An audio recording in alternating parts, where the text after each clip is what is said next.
Yun, good day mga idols.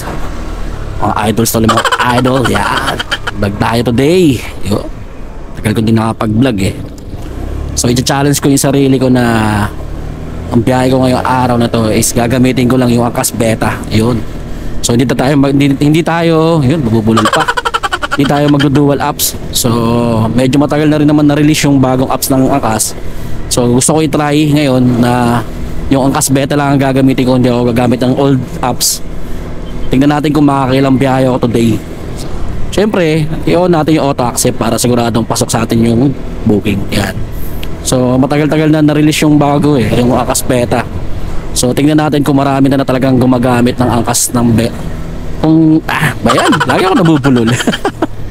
Check natin kung marami na talagang user ang Angkas Beta. Kung makakailan tayo ng book ngayong araw sa buong araw na biyahe ko. So start tayo ngayon 12:11. So andito pa ako sa Cavite. So syempre gapang tayo para makawa tayo ng booking. So hopefully makarami tayo ngayong araw na to. So yan, papakita ko sa inyo kung makakailang rides ako sa Angkas Beta ngayong araw. Okay? Baka natin habang tayong booking. Let's go.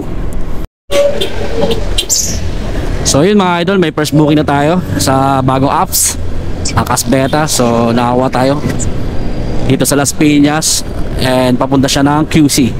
So nakaisang booking na tayo. So hopefully sana dire-diretso tayo. Okay? So yun mga idol, na-drop na natin ang ating second booking. So habang tayo ng pangatlong booking natin mga idol, so hopefully makarami tayo ng booking sa bagong apps. So hindi tayo gagamit ng luma.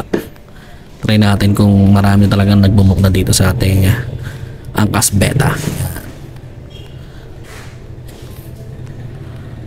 Habang tayo konti at tayo naman ay naka auto accept naman tayo.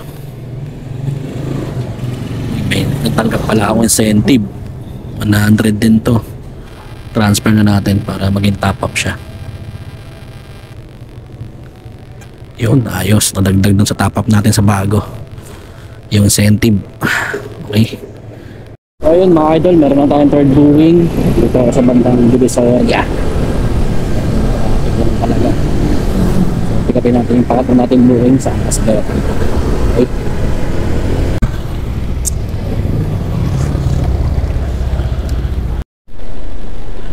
So yun idol, panglima, long ride na naman.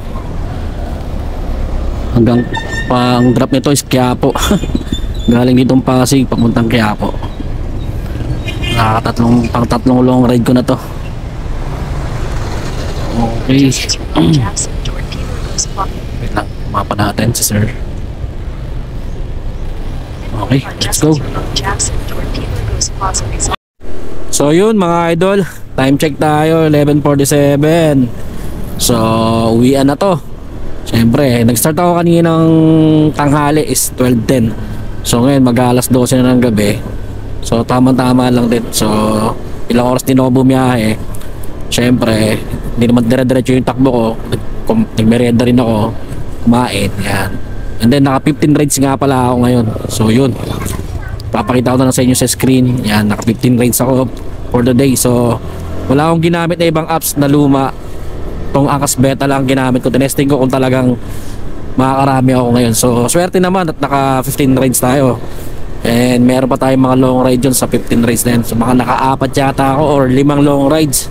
Kaya medyo maganda yung kinita natin. So goods na goods. Yun, Angkas mas pinalakas. Yan, ang ganda na ng apps natin ngayon. So Angkas Beta, marami na talagang gumagamit sa kanya ngayon. Kaya naka 15 rides pa ako today.